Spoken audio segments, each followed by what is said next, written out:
What's going on, YouTubers? For ladies and gentlemen, it's the Natural Born Thriller, and welcome everyone to Impact Wrestling Review, the show from July 1st, 2021, at the Skyway Studio in Jacksonville, Florida. No, I'm sorry, Nashville, Tennessee. See, I got AEW on my mind. um, your commentators were Josh Matthews and D'Lo Brown. Yes, still no Matt Striker returning from his quote-unquote assignment. But so we had to deal with no, not Matt Striker.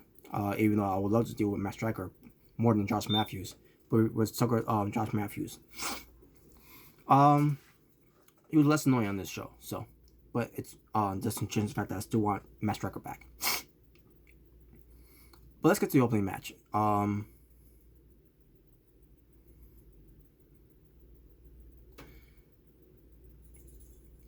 But actually, I wouldn't say it was the opening match because we'll get to that though. We'll get to it because we was going to get an Eddie Edwards versus Satoshi Kojima match because they show a replay after what happened last time they in the match together they lost against Jordynee and Diener to retain to failing on catching the tag team titles. So it was like to Kojima, before you go back to Impact, you go back to Japan, he wants to have a match with him on Impact Wrestling, which I was fine with. Also, we see W. Morrissey, walking in and basically talking what he's got to do to talk about A. Edwards and Kojima about being friends and all that, and they're not really friends and blah blah blah and that and whatever have you. Basically they're doing this to build a program with Eddie Edwards and W. Morrissey, which I kind of expected that was gonna happen either way, because Eddie Edwards did mouth W. Morrissey's name I should say,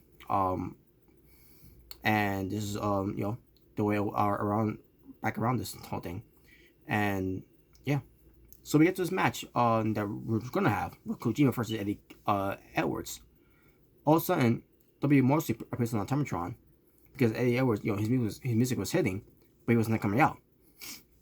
And I'm thinking to myself, what did W. Morrissey do? And sure enough, W. Morrissey was on the screen. He tells Kojima that he attacked Eddie Edwards in the parking lot, and he won't be able to compete. And that's basically it.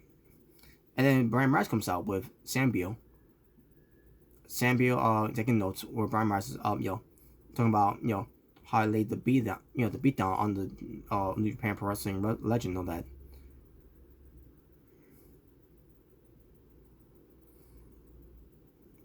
Actually no. What happened was Brian Myers telling Kojima to leave the ring, wherever. Go back to Japan, wherever. It's not that. So I can't remember how he said it. And Kojima took offense to this. Goes after Brian Myers. Kojima's beating up on Brian Myers and Sam Beal, and then the numbers game got the better.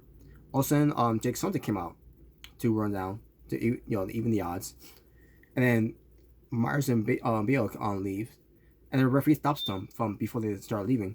They because the word is from referees in my earpiece, the match has now been a tag team match. So I'm pretty sure Tay Long was in his ear saying, "We're gonna have a tag team as player, holla holla holla." I'm assuming we're gonna have a tag team as player. Anyways, so the match happens. Jake Something and Satoshi Kojima versus Brian Myers and Sam Beal. Match itself was decent, with obviously Kojima and Jake Something winning. So, and Sam Beal took the loss by the way. So he's still got a lot. He's still got a lot to learn. So there you go. Gia Miller, she asked the executive vice president Scott Demoy about the comments of Tom Dreamer's new position, and he just about to answer, but then all of a sudden Havoc and Rosemary teleported out of nowhere to interrupt, and basically asked for a title shot, a tag team title shot of the knockouts in Fire and Flavor, as and he says he'll take it under consideration, and that was it.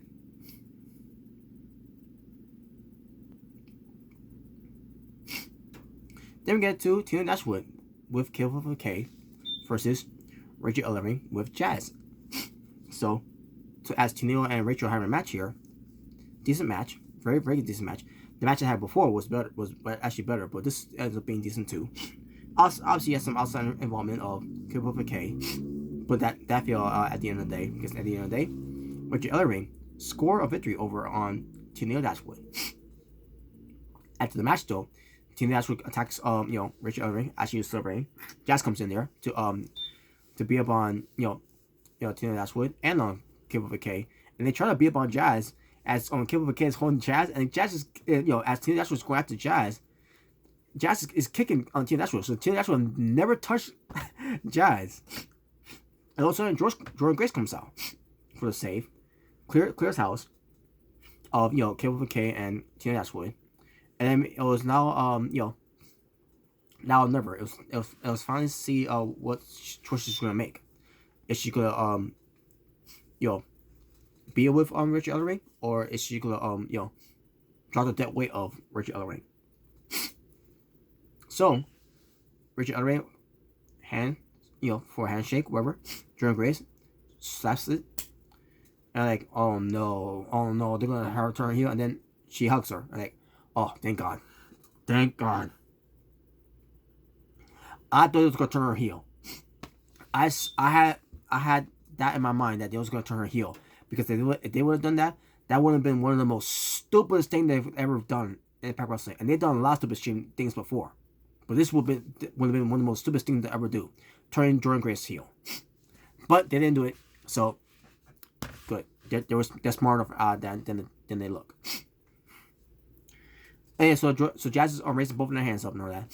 And yeah, so they're going to still be a tag team. Great. Now, does that mean they still have chances to turn her heel? I think so. But for now, she's with them.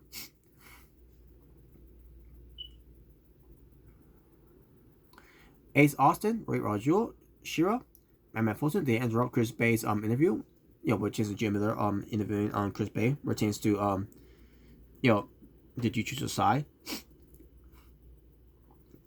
So Chris Bay is like,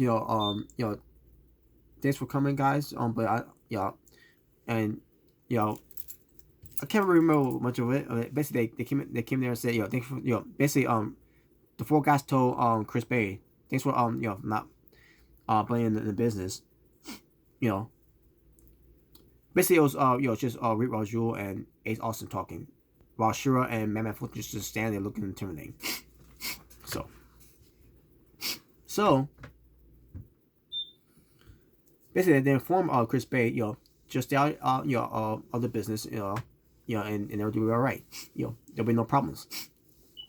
And that was it. So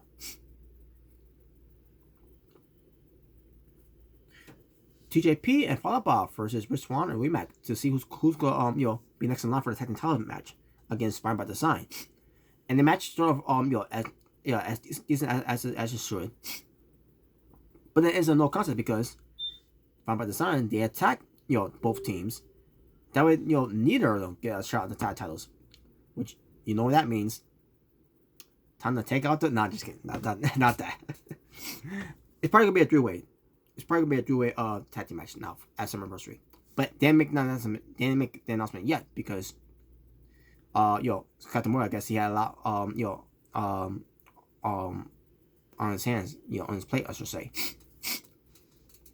So I guess that'll be announced on next Impact Wrestling show. So we'll see. But they gotta think fast because, to be honest with you, they're promoting on SummerSlam, but not really promoting it as strongly as they did last year. But that should, even though on some things has changed the plans of this pertains to this year, after Samoa Joe is in NXT and other things too about that changed plans too.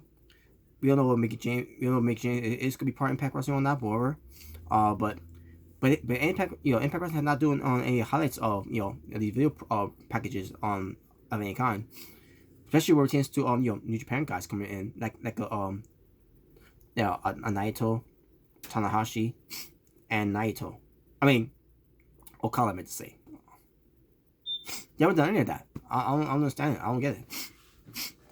They went all out with that last year, but this year they're not doing it. I don't know why. I don't get it. Not even hints on the show. No hints at all on the show where it hints to this whole thing either. But whatever. Fire and Flavor. They're not happy about what Havoc and Rosemary getting this opportunity while even wrestling that much, not even earning an opportunity, and on top of it, they're not a real tag team too. I'm getting something. So they go to Scott Warrior's office. He tried to go back in there and lock himself in there, but they call him, and basically they let him know what's up and all that. And it's like, you got some points there and all that, so we're gonna have a match with Havoc and Rosemary. If they could beat the other tag team, which we'll get to when we get to it, then they can have a right to face the tag team champions, Fire and Flavor, which is gonna be a book for Summerversary. So, and that was it. So, Team Dreamer, Sami Callihan, Moose, and Chris Sabin, led by Tom Dreamer, who's just gonna be there as a manager. Basically, they're being interviewed by Junior Miller. Tom Dreamer says that all Dream Men had to put their differences aside, the animosities aside, whatever you want to say, against Don Callis' team in Kenny Omega and the Good Brothers. Chris Sabin agreed.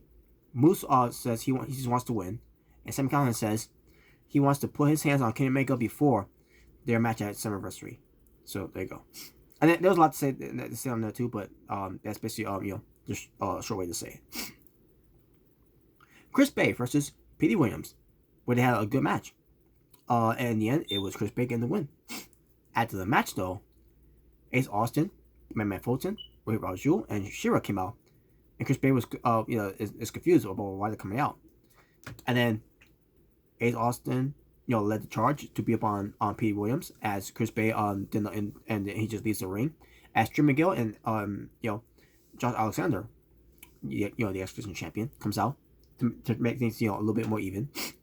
And Chris Bay is looking basically, and Chris Bay looking dejected and all that too when he's first seeing Petey Williams getting beat up, and then we see help coming out from backstage too. And Chris Bay is really thinking about it. Should he go in there and make a decision, or who he wants to be on, whose side he wants to be on?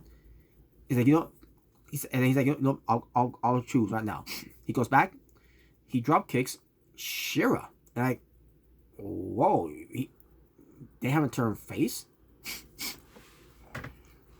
So yeah, Chris Bay was kicking a lot of ass on against the heels here.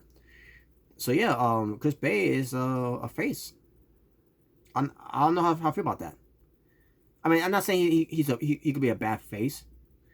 I'm not saying he could be a terrible face. Cause I think he works well as a heel. But we'll see how his face looks, how his baby face looks. See, maybe this will turn around with him. Maybe Impact Wrestling will actually do something with him this time.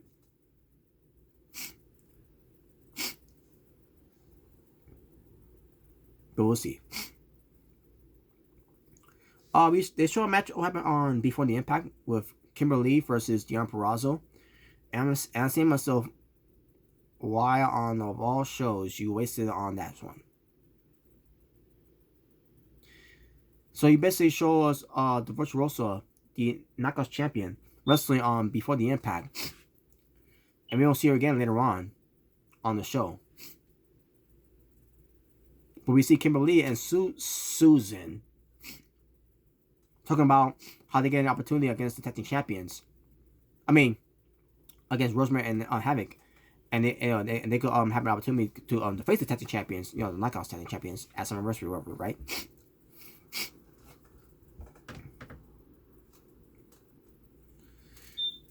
So yeah, basically the whole thing with Leon Prazo with Kimberly and Susan is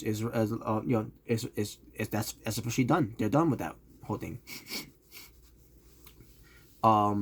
So basically Susan's not happy about all of this and everything. Everything's not going to plan. And Kimberly's like, she thinks that the only way that the virtuoso will be taken down is if Sue Young reemerge, I should say. And then Susan says, "Who's Sue?"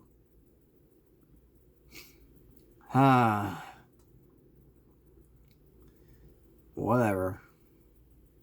But hey, if that's the sign we get back, Sue Young, and get rid of Susan, that'd be great. Jake something. He issued a challenge to Brian Myers to face him, where if Jake something loses, he would acknowledge Brian Myers as being the most professional wrestler. But if Jake something wins, then he wants Brian Myers to recognize his efforts.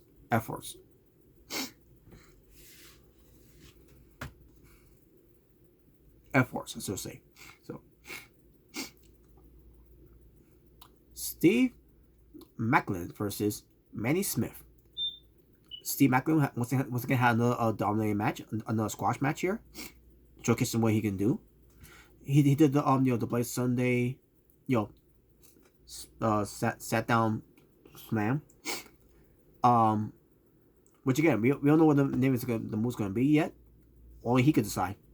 It's something that it's something that's very innovative that he did.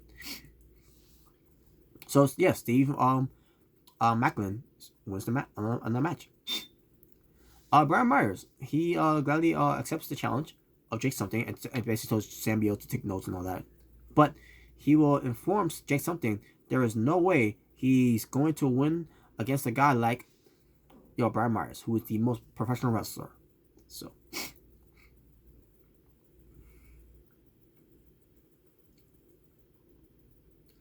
alright, so announcements for the next Impact Wrestling show was announced. Pertains to a number contendership match for a title shot for the Knockout Tag Team titles. Kimberly and Susan, or maybe Sue Young, who knows, versus Havoc and Rosemary. Sami Callihan and Kenny Omega will have a contract signing to make it official of the Impact World Championship title match at Summerversary. And there you go. Main event time. Team Don Callis, Impact World Champion Kenny Omega and the Good Brothers, Doc Gallows and Carl Anderson. Carl Anderson was wearing the AEW World Belt. Doc Gallows was wearing the TNA World Belt.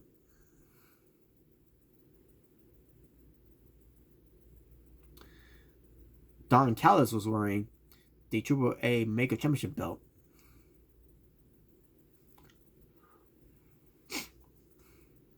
And Kenny Omega's winning the Impact World Championship belt because he is the Impact World Champion, so whatever. But they went up against Team Tommy Dreamer, of Sami Callihan, Moose, and Chris Sabin. So the thing about this was that Wolf's Tommy Dreamer's teams are willing to coexist with one another, right? Well, that all changed when Chris Sabin decided to just hard tag slap Moose's chest, and Moose took offensive to that, and that's when the team started falling apart.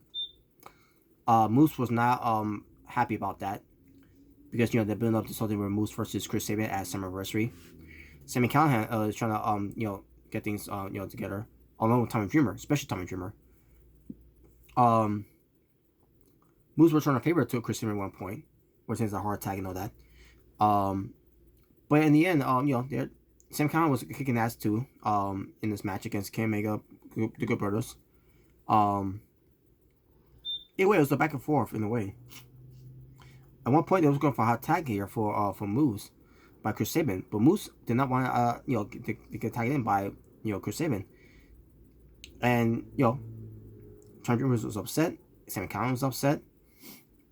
But the match will continue on. Chris Sabin was going for a win here. Didn't realize he got tagged by Moose, by the way. So Sabin's going with something on, but then Moose is like, I'm a legal man, and all that. So Chris Sabin also he shoves Moose, and then all of a sudden Chris Sabin gets into his corner, and the Moose attacks him and then throws him in the ring, and like, I'm done. He leaves. Tom Dreamer's like, well, you can't leave and all that. What's your problem and everything. Also Moose didn't want to hear it from Tom Dreamer. He starts leaving. As Tom Dreamer's looking at him, walking away. All of a sudden, Don Callis, the snake in the grass he is, pushes on Tom Dreamer to Moose, thinking that Moose was attacked from behind by Tom Dreamer. So Moose wails Tom Dreamer with a clothesline. Chris Sabin, I think he took him out. Let me see, did he or did he not? Yes, Chris Sabin took him out with a suicide dive after Moose attacked Tom Dreamer. So then the match continues on with in the match, Chris Sabin is getting his ass handed. Kyle trying to get in there, but V triggered by King Omega. Goodberg goes to Magic Killer on Chris Sabin and gets the win on Team Dreamer. So Team Callis wins the match. As Moose stands there looking mad and all that and blah blah blah. So and there you go, folks. That will conclude your Impact Wrestling review from July 1st, 2021. But yeah, as far as the build-up for some anniversary, they gotta do a great job. They gotta do a better job by next week to do it, because it's like they lost the side of things, and I think it's raining. Either that was is the AC's water malfunctioning from someone else's AC upstairs, but I digress. Yeah, that was a big drop in the way. So, but anyways, the point is, again, folks, they gotta do a better job of building up Summer Anniversary, because Summer Anniversary is one of the biggest shows of the year. It's one of the greatest shows, I should say, of the year, because the Summer Anniversary, to me, bigger than Bound for Glory. And the fact that they're losing sight of that because things are not going according to plan, because things has changed on the fly in a way. Of all pertains to Samoa Joe going to. Now I didn't think Samoa Joe was going to come in Impact Wrestling either way, but still, that do a curveball to them when Samoa Joe agreed to re-sign with the WWE NXT's brand. So, I digress. As far as everyone else, we'll see.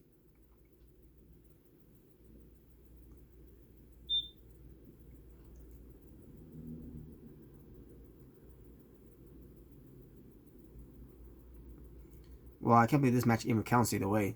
It's a match, but based on this, I think it was about a total amount of wrestling of 6 matches.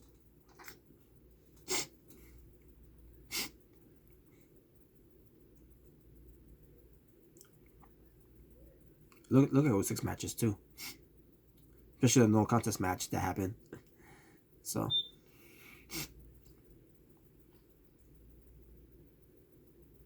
yep, 6 matches. And my overall strength for the show, I'm gonna go with a 6 out of 10, folks. It was a decent show though. Just wasn't one type of shows that really got me excited to watch Summer Anniversary. And on top of that, when it comes to Summer Anniversary, when it comes to Deon Purrazzo defending her Knockouts Championship title, to whoever's gonna face her at Summer Anniversary, where the hell is Taylor Wilde? Are they supposed to be building her up and promoting her a lot more on Impact Wrestling instead of having her not be on there for whatever reason? I can't remember why she was off Impact Wrestling TV in the first place. Was some of that team actually and Kid of K do something to her or whatever? I don't understand. Where is she? Because ain't she supposed to be open next in line for the title match against Deon Purrazzo? And I'm pretty sure that's why they did this whole thing with Deon Purrazzo kicking Kimberly and Susan to the curb. So when they gonna start bringing that up now? Hopefully by next week, but we'll see. But as far as this week, unacceptable how they building up Summerversary. Other than on the matches that are already happening, on that unacceptable, and on top of that, no hype of anything that's going on. Because again, as with last year, there was a lot of hype for last year's Summerversary. This year, there's no hype anymore, and it's very, very disappointing, and it's unacceptable. Unacceptable. Well, we'll see what happens next week. With that being said, folks, thank you for watching for It's Natural Born Driller, saying peace on the streets. For all you to stay well, stay safe, take care of yourself or else going in the world, wear a mask, get vaccinated, love one another, God bless one another, live in peace and harmony for us all. For I am out here, ta for now, all you take care.